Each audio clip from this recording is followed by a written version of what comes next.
한 사람이 살아가는데 필요한 노후 자금에 대해서 한번 알아봤습니다. 노후 자금, 내가 평생 사는데 걱정 없이 살 만큼 가지려면 얼마나 자산이 있어야 될까요? 한번 알아봤더니 미국에 있는 그 파이어족, 그러니까 즐기면서 사는 파이어족들은 최소 14억 정도가 있어야 된다. 한화로 14억 정도는 있어야 안정되게 살아갈 자산이 된다. 한국의 경우는 금융회사가 조사한 바에 의하면은 7억에서 한 9억 정도가 있어야 안정되게 살 수 있다라고 했습니다. 제가 표정을 보니까 별로 해당이 많이 안 되시는 분들이 많이 계시는 것 같아요. 그리고 이제 지극히 서민층에서는 아주 내려가서 4억 5천, 5억 5천까지를 보고 있습니다. 이것이 내가 가지고 있어야 노후에 최소한 생존에 걱정 없이 살 수 있다라고 하는 것이죠. 자, 이런 표정 보니까 그렇게 넉넉해 보이지 않는 표정 같기도 한데요. 그런데 오늘 본문의 사르밧 과부에게는 어떤 상황이 있었느냐? 오늘 본문을 함께 우리가 합독했지만 그 사르밧이라고 하는 이 과부의 인생에 남아있는 것, 그 수중에는 가루 한 움큼, 한 줌의 가루, 쉽게 말하면 식량, 이제 우리 한국으로 말하면 밥 지어 먹을 쌀 한 주먹, 넉넉하지도 않고 한 줌, 그 다음에 기름 한 병 있는 거, 조금 있는 거, 이것이 그 사르밧 과부 인생에 남은 총 자산 합산액이에요. 이게 얼마나 비참한 거예요. 그래서 이런 비참한 재료는 양면의 구조를 가지고 있는데, 하나는 인간의 그 바닥이라고 하는 것. 사람이 살면서 여러 가지 생존해 가는 여러 방편들이 있는데, 최저 밑바닥, 정말 그 인생의 바닥을 치고 있는 그런 여인의 가련한 인생 구조를 보여주고 있고, 또 하나는 역설적으로 그 인생의 밑바닥을 관통하는 하나님의 일하심, 하나님의 무한하신 능력이 역설적으로 맞물려 있는 그런 구조로 성경이 우리 가운데 지금 말씀하고 있는 것입니다. 실제로 성경에는 동일한 어떤 한 도구나 개념이 양면으로 쓰여지는 그런 경우가 있습니다. 실제 성경을 보게 되면 시편 23편에 다윗이 고백한 그 막대기, 주의 막대기와 주의 지팡이, 이 주의 막대기는 나를 안위해 주는 겁니다. 나를 지켜 보호해 주는 도구로서의 막대기. 그 다음에 이사야 10장 5절에 보게 되면 거기에 나오는 막대기는 하나님의 진노의 막대기가 됩니다. 똑같은 동일한 막대기가 나를 안위해주는, 지키고 보호해주는 역할의 막대기로 쓰이는가 하면은 이렇게 하나님께서 들어치시는 그러한 징벌의 도구로도 쓰여지고 있습니다. 그 다음에 미디안 땅에서 모세가 가졌던 동일한 막대기 지팡이는, 그가 미디안 땅으로 도주해서 40년을 양을 치며 살았는데, 그러니까 애굽 바로의 궁정에서 40년, 그 다음에 도주해서 미디안 땅에서 보낸 40년, 합산 80년이죠. 80년 인생을 살았는데 그의 수중에 뭐가 있어요? 마른 막대기, 지팡이 하나밖에 남아있질 않았어요. 그래서 이 막대기는 모세의 홀로 남은, 내 손에, 내 수중에 자산이 아무것도 없이, 왜냐하면 모세가 치던 양들도 엄격히 말하면 자신의 것이 아니고 자기 아내 것도 아니고 자신의 장인 이드로의 것이었습니다. 그래서 이드로의 자산을 관리하는 하청인에 지나지 않는 거예요. 그래서 모세의 80년 인생에 남아있는 것은 말라붙은 지팡이 하나밖에 없어서 지팡이를 보니까 나를 보는 것 같고 나를 보니까 지팡이 보는 것 같고 지팡이나 나나 이꼬로 쌤쌤 말라붙어 있고 손때 묻어 있는 그냥 움직이지 않는 지팡이 하나 아주 약한 자신의 인생을 이것을 투영해주는 반영해주는 그런 물품입니다. 그런데 이 지팡이가 홍해바다 앞에서 문제와 위기 속에서 하나님께 구하고 부르짖었을 때에는 이 지팡이를 바다를 치니까 홍해바다가 갈라지는 그런 현상이 일어나게 되었습니다. 하나님 여호와가 함께 하시는 능력의 도구로 쓰임받게 되었다고 하는 것이죠. 마찬가지입니다. 지금 함께 예배하는 저와 여러분들도 한편으로는 육신적으로는 내가 약하고 내 수중의 자산이 보이지 않고 내가 이렇다 할 만한 성과나 업적이 보이지 않는다 하더라도 내가 하나님께 붙들려 하나님 손에 붙잡힌 바 되면 역설적으로 메마르고 약한 이런 마른 막대기 같은 인생도 하나님의 능력을 나타내는 그런 통로, 그런 귀한 도구로 쓰임받게 될 줄 믿으시기 바랍니다. 오늘 본문에 나오는 이 사르밧 과부의 그 손에 남은 한 줌의 그 가루 한 줌, 이것은 어떠한 메시지를 우리 가운데 주고 있습니까? 어떻게 쓰이고 있습니까? 첫 번째는 인간 절망의 재료입니다. 내가 남아있는 것이 아예 없는 것보다 남아있는 것이 훨씬 나은 법인데 문제는 남아있다고 하는 것을 내 눈으로 보니까 이것이 너무나 형편없이 작고 적고 초라하기 그지없는 것. 내 손에 남아있는 이 한 줌이 한 줌 남아있는 것이 마치 물을 한 잔 따로 놨는데 이 마실 물을 가지고 내가 바삐 움직이고 이 일 저 일, 즉 하지 않으면 안 될 일을 하기 위해서 애쓰다가 보니까 이리 쏟고 저리 쏟아서 내 컵에 물이 이제 한 5분의 1밖에 남아있지 않아요. 이 귀하게 얻은 물이 다 쏟아지고 엎질러지고 겨우 남은 것이 5분의 1밖에 되지를 않는 현상과도 같습니다.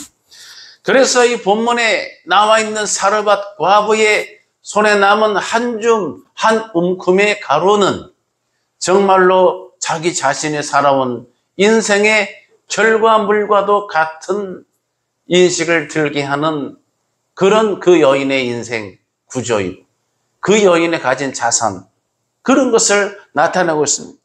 본문의 기록은 이렇게 전개되고 있습니다. 저가 일어나 사르밧으로 가서 엘리야 선지자죠. 성문에 이를 때 한 과부가 그곳에서 나뭇가지를 줍는지라 이에 불러 가로되 청컨대 그릇에 물을 조금 가져다가 나로 마시게 하라. 이 사르밧 지역에 사는 이 과부 이 이야기 스토리가 나오는데 과부가 나뭇가지를 줍고 있습니다. 나뭇가지를 왜 줍고 있을까요?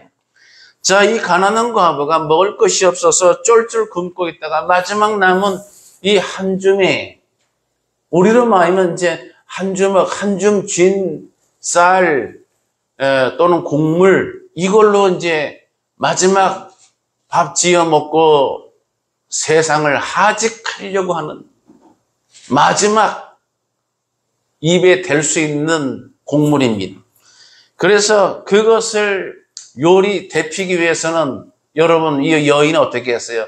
나뭇가지를 줍는지라. 그러니까 불 뗄 어떤 기초 자산도 없는 거예요. 그래서 나뭇가지를 주워다가 여러분 뭘 하든지 간에 밖에 나와서 주워다가 한다는 것은 그것은 아주 곤궁의 대명사라고 간주해도 틀린 말이 아닐 거예요. 넉넉한 사람은 집안에 거기에 맞춘 장비와 도구, 재료가 다 이렇게 장만이 돼 있겠죠. 그런데 이런 것이 생활화 안 된 이 여인은 그것마저 없기 때문에 나뭇가지를 가서 주워다가 불을 피워 밥을 지어 먹어야 돼요. 그럼 여인이 육신 상태가 어떻겠어요? 얼마나 곤고하고 얼마나 말랐으면 얼마나 기운이 없겠습니까? 안 말랐어도 며칠 음식을 입에 대지도 못했다 그러면은 항우 장사라도 그 굶주리면 힘을 못 쓰잖아요. 그런 상태에 그래서 힘없이 발걸음을 겨우 옮겨서 연약한 손으로 나뭇가지를 주우려고 하는데 선지자가 불러다가 뒤에다가 추가 주문을 합니다. 떡을 가져와서 한 떡 한 조각을 4개로 가져오라. 정말 죽여줘요입니다. 그래서 과부가 속에 있던 정말 내 속에 쌓여있던 한스러운 대답을 내고 있습니다. 나와 내 아들을 위하여 음식을 만들어 먹고 그 후에는 죽을 겁니다. 내가 지금 그런 형편에 있습니다. 지금 내가 누구를 나눠주고 할 형편이 못 됩니다. 나 이거 먹고 마지막 죽으려고 지금 그렇게 움직이는 것입니다. 여러분 비참한 정말 고통스러운 고난의 정말 절정에 있는 한 인생의 모습을 성경이 보여주고 있습니다. 이런 고통이 믿는 자에게 하나님을 경외하는 자에게 하나님의 손길 안에 있는 자가 이런 고난 고통을 어떻게 이것을 해석 정리할 수 있을까요? 독일의 종교개혁자 마틴 루터는 이렇게 말했습니다. 고통은 축복을 가져다주는 지름길이다. 역설에 그러한 교훈을 남겼습니다. 고난이 클수록 영광이 크다는 얘기죠. 그래서 유명한 속담에 No cross. 여러분 우리가 아는 십자가 없는 No cross, no crown. 그러니까 같은 크라운인데 고난, 십자가가 없으면 면류관도 없다. 그런 얘기죠. 그런 속담이 많이 퍼져 있습니다. 2차 대전 당시에 미국의 국방장관이던 뉴턴 베이커라는 국방장관이 전쟁 2차 대전 중에 부상당한 그런 병사들이 있는 유럽의 한 병원에 이제 위로차 방문한 적이 있어요. 거기서 많은 그 병사들이 부상당해서 실려와 있는데 그 중에 눈길이 가는 병사 하나 있었습니다. 너무나 아주 폭탄을 맞아서 2다리 잘려나가고 한쪽 팔도 잘려나가고 한쪽 눈까지 잃었습니다. 다리 2다리 다 잘리고 한 팔 하나 잘려지고 나가고 눈도 한쪽이 실명이 됐습니다. 너무 비참해서 이 뉴턴 베이커 국방장관이 뭐라고 할 말을 잊지 못했어요. 너무 불쌍하고 절망스러웠어. 그래서 할 수 없이 형식적이라도 절망 죽이지만 낙심하지 말고 용기를 내게 이런 말을 하면서도 자신도 너무 참혹한 병사의 마음이 아파서 그 말밖에 못했어요. 그 다음에 이제 시간이 흐른 다음에 그 병사가 궁금해 다시 한번 병동을 둘렀는데 그 병사는 이미 퇴원을 했고 고국에 돌아갔다고 하는 얘기를 들었습니다. 자, 그리고 이제 그 뉴턴 베이커는 그 병사를 잊어버리고 이제 시간이 흘러서 그가 장관직을 그만두고 그 존스 홉킨스 유명한 의과대학 유명하죠. 존스 홉킨스 대학의 이사장으로 취임을 했습니다. 거기서 이제 이사장 취임해서 그해 박사 학위를 수여하는데 이사장으로 참석을 한 거죠. 그때 깜짝 놀란 광경을 목도했습니다. 그때 병동에서 만났던 그 병사가 휠체어를 팔 하나 없으니까 남은 팔 하나 가지고 휠체어를 끌고 여기는 안대를 하고 그렇게 올라와서 박사 학위를 받으러 단상에 올라오게 된 거예요. 깜짝 놀라서 말을 못 잇고 그때 그 병사 하는데 그 병사가 환하게 웃으면서 이렇게 장관에게 그때는 이사장이죠. 이사장한테 이렇게 말을 했다고 그래요. 장관이 은퇴하셨다는 소식은 제가 일찍이 들었습니다. 아직 실망하지 마십시오. 보람된 일이 많이 남아있을 테니까 장관님 기운 내시기 바랍니다. 여러분 들으셨습니까?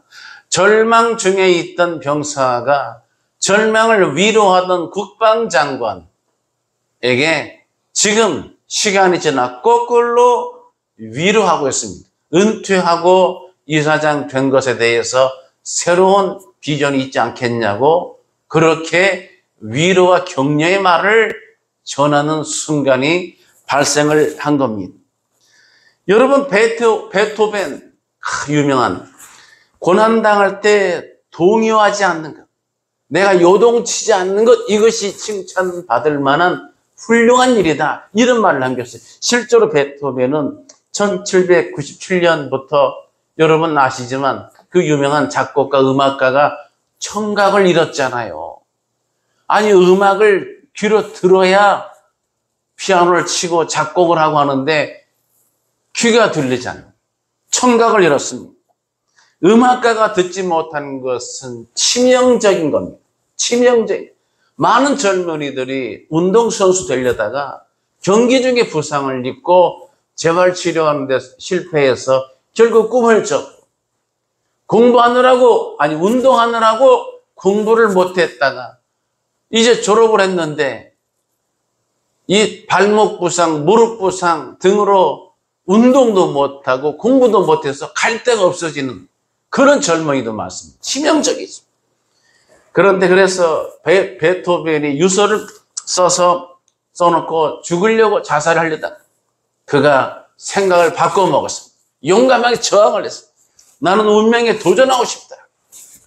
나는 이대로 내가 죽기보다는 운명에 내가 이 정말로 불행한 내 운명에 차라리 반항하고 싶다. 그리고 일어서서 불굴의 용기를 내서 작곡을 하고 수많은 명작을 남겼습니다. 사랑하는 예배자, 고난과 고통이 내 손에 남아있는 것이 한 줌의 고통의 재료밖에 없을 때, 내 수중을 돌아다 봤을 때에 자랑할 것, 내셀 것 하나도 보이지 않고 마치 모세가 80년을 살았는데 내 자산은 아무것도 없고 남의 자산을 위해서 살고 있다는 것이 눈에 들어올 때 그런 절망감이 있어요. 음악가가 청각을 다 잃어서 도저히 작곡을 할 수 없는 한계에 이르렀을 때 그때에 낙심하지만 새 힘을 내시기 바랍니다. 주님을 바라보시기 바랍니다. 나를 가로막고 있는 산들만 보지 말고 산을 넘어 하늘과 땅 천지를 지으신 여호와 하나님을 바라보고 그 도우심을 구하는 예배자 되시기 바랍니다. 그래서 본문의 말씀 들었습니다. 엘리야는 절망 중에 있는 과부에게 청컨대 그릇에 물을 조금 가져다가 나로 마시게 하라. 그 다음에 청컨대 두 청이 지금 쌍청이 들어와 있어요.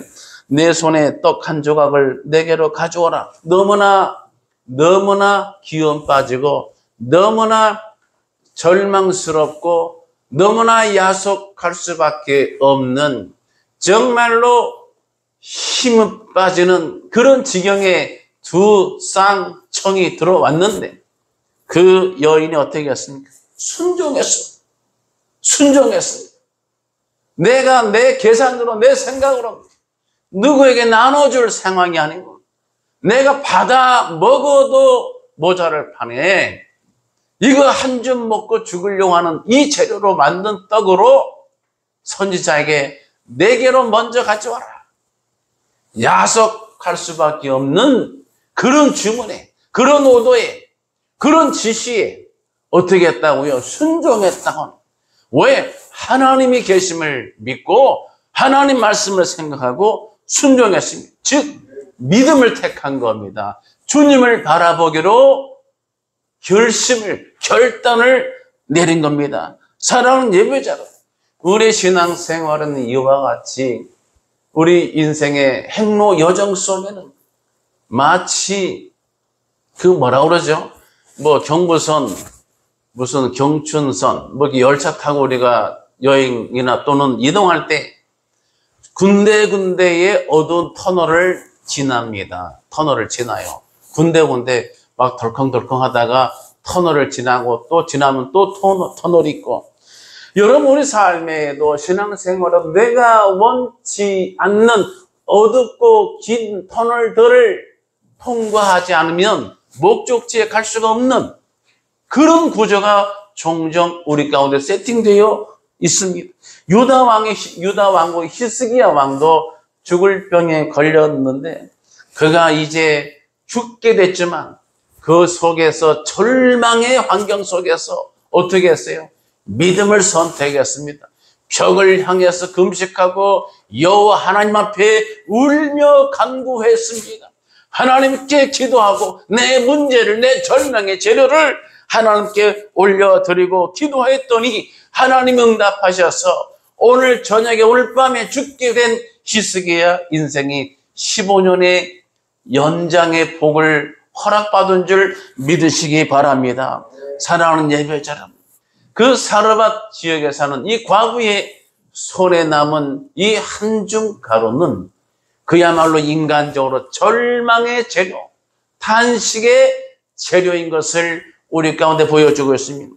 두 번째 이 재료는 하나님이 일하시는 재료가 된다고 하는 겁니다. 이러나 지금의 하나님께서는 열악하고 어려운 상황에서도 하나님을 생각해낼 줄 알고 하나님의 말씀을 떠올릴 줄 알고 하나님의 음성을 갈망하고 이것을 갈급해하는 그런 자들을 찾고 계시는 여호와 하나님이세요.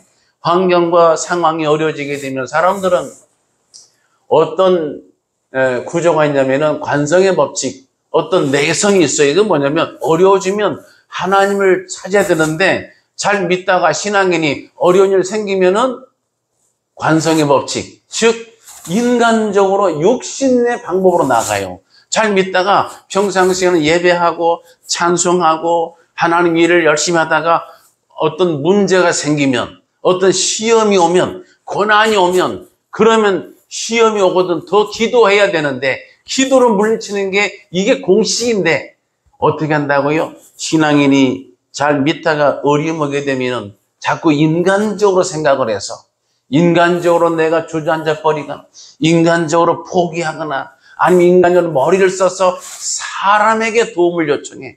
사람에게 SOS를 보내. 그래서 머리로 계산하고 머리로 계획을 세워보는데 그러나 여러분 성경은 인간의 이런 수단의 한계를 지적하고 있습니다. 신앙 가치는 인간의 가지고 있는 육신의 가치와 늘 대립되어 있다는 것을 성경이 우리 가운데 가르쳐주고 있어요. 스가랴 4장 6절 7절에서 이렇게 가르치고 있습니다.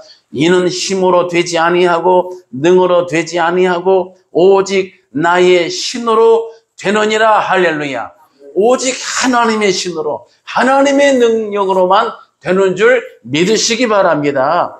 일반적으로 하나님을 모르는 사람이 삼는 그 강력한 수단이 물리력, 어떤 물리적인 힘, 또 물질의 힘. 그래서 대부분 사람이 어려우면은 어렵다고 하는 게 대부분이 어떤 물리적 구조의 어려움이고요. 그 다음에 상당한 퍼센테이지는 다 물질적인 것과 연결되어 있어요. 그 다음에 이제 건강. 이렇게 되어 있어요.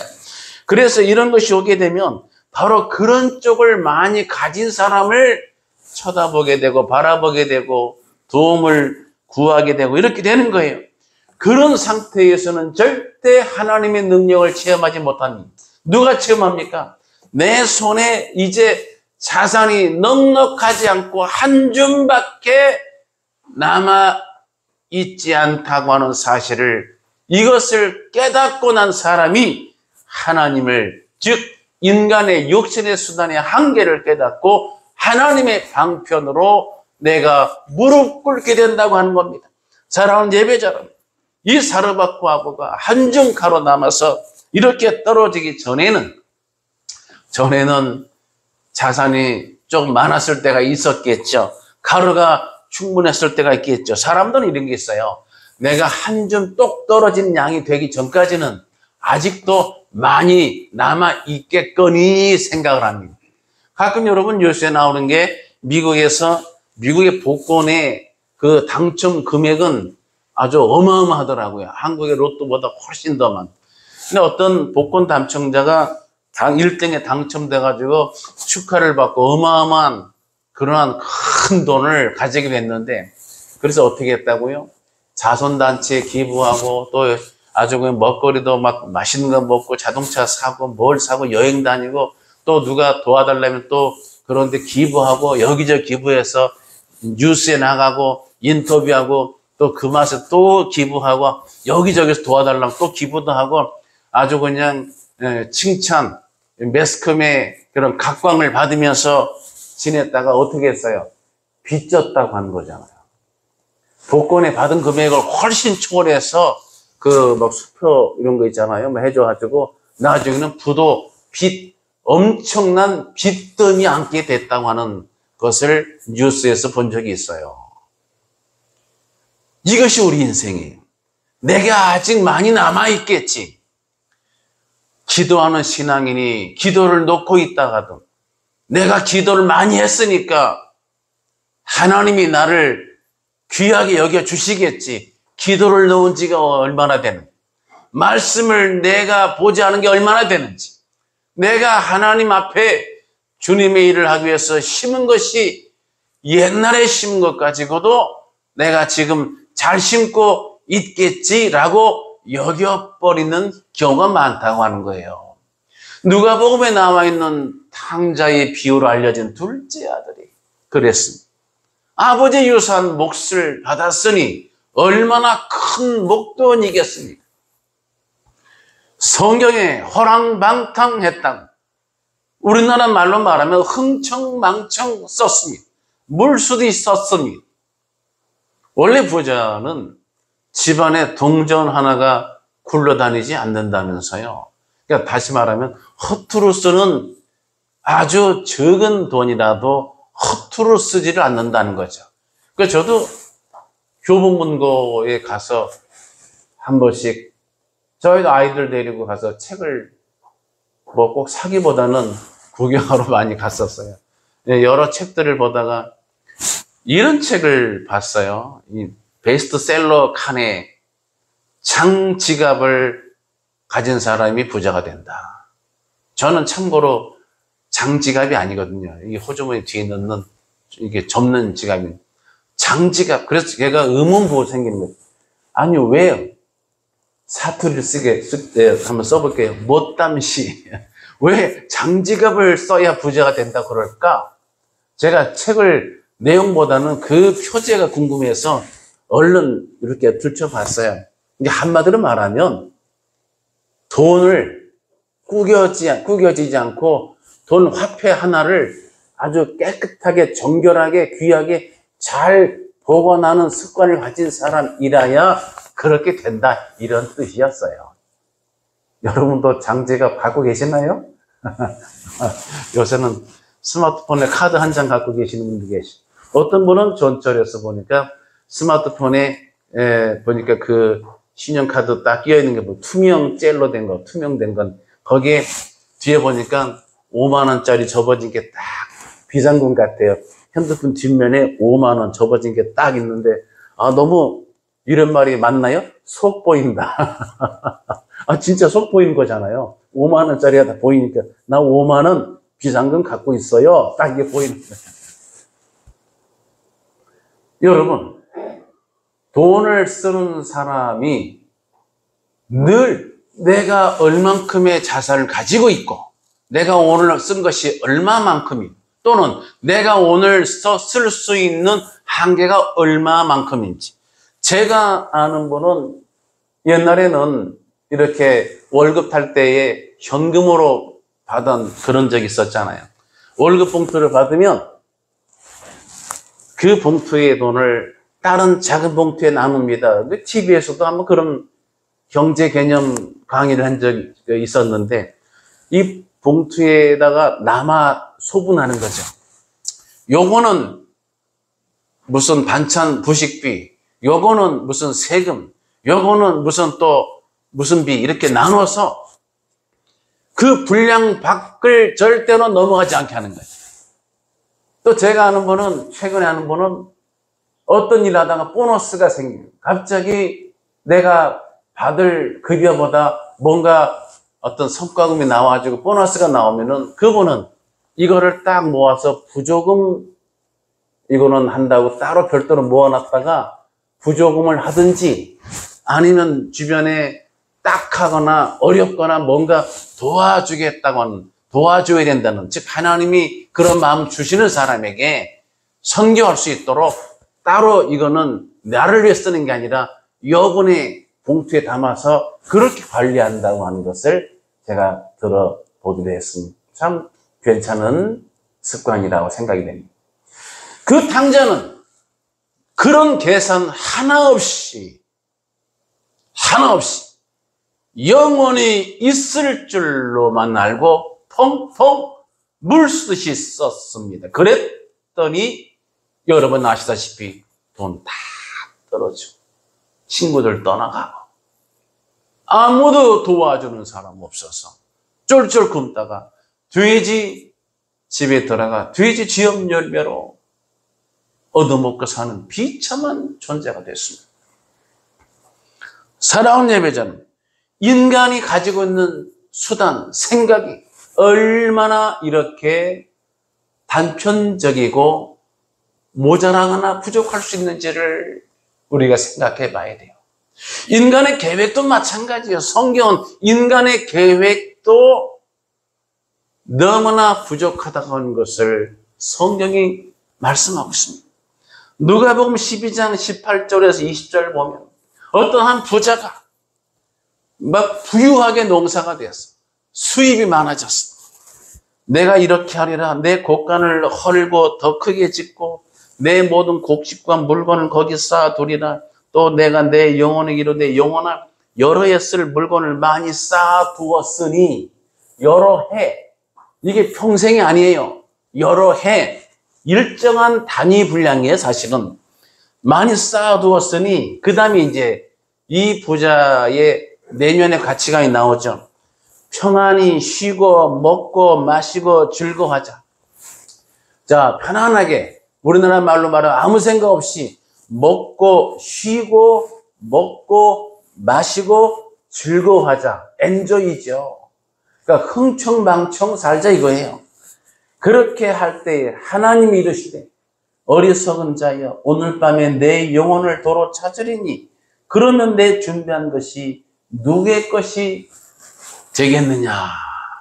이것이 우리 주님 예수 그리스도 우리 주님의 가르치심이.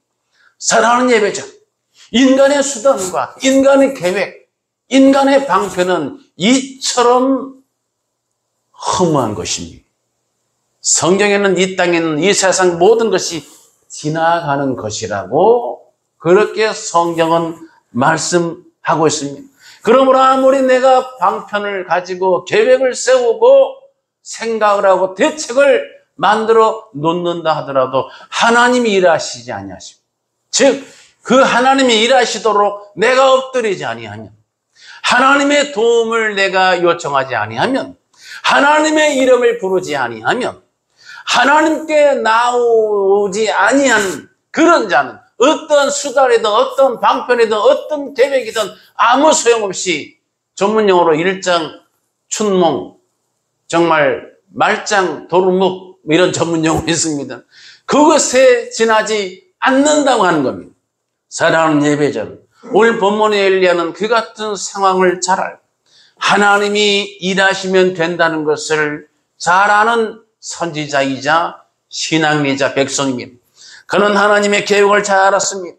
그래서 엘리야는 열왕기상 17장 13절 14절에 보면은 이런 말씀을 전하고 있습니다. 엘리야가 그에게 이르되 두려워하지 말고 그 사르밧 과부 절망의 한 줌밖에 남았지 않는, 그래서 더 불안하고 더 걱정이 되고 더 자신감 떨어지고 더 위축된 그 여인, 그 인생에게 뭐라고요?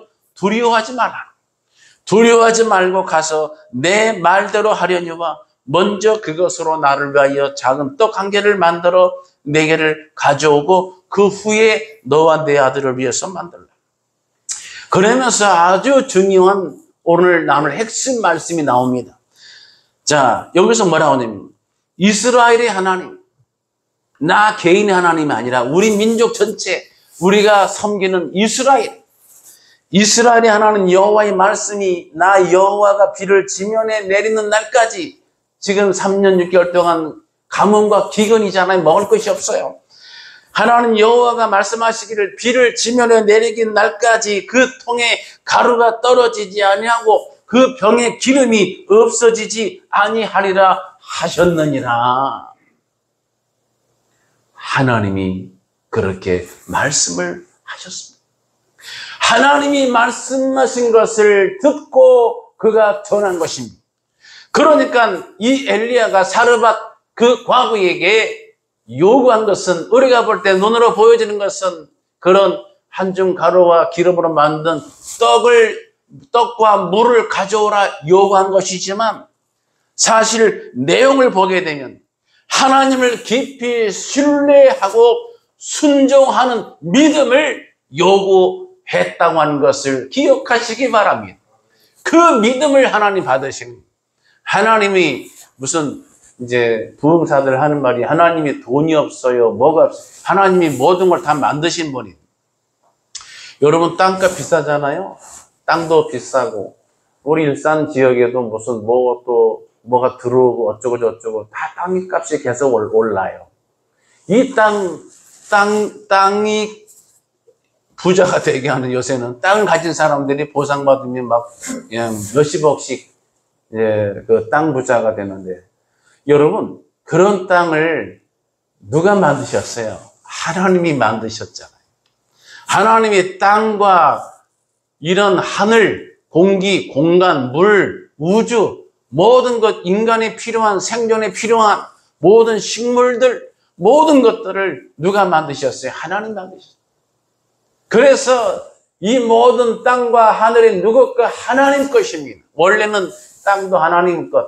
사실은 등기를 다 해가지고 이건 누구 아무개씩 거, 누구 거 이렇게 분할돼 있고 막 이것 때문에 법정 다툼도 많지만은, 저는 가끔 생각을 해요.